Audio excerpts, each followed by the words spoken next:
देखा तेनू पहली पहली बार वे तूने क्या सर का राज कहती हूँ कि जब হ্যালো বন্ধুরা, বিদেশ থেকে ফিরেই অন্তর এবং রাকিব তাদের 4 বছরের অ্যানিভার্সারি পালন করলো।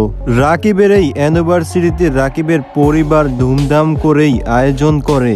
রাকিবের এই অ্যানিভার্সারি অনুষ্ঠানে কে কি করলো তাই জানাবো আমি এই ভিডিওতে। তার আগে বন্ধুরা, তোমরা যদি রাকিব এবং অন্তরাকে ভালোবেসে থাকো তাহলে চ্যানেলটিকে অবশ্যই লাইক এবং সাবস্ক্রাইব করে দিতে ভুলবা না। রাকিব অন্তরা প্রতি বছরের ন্যায় এই বছরও তাদের অ্যানিভার্সারি আয়োজন করে। তবে সব থেকে দেখার বিষয় ছিল এই বছর অ্যানিভার্সারিটা খুব ধুমধামের সাথে আয়োজন করে। রাকিবের এই অ্যানিভার্সারি অনুষ্ঠানে সবাই উপস্থিত থাকলেও রাকিবের ভাগিনা ইয়াসিন এবং মিথিলা উপস্থিত ছিল না।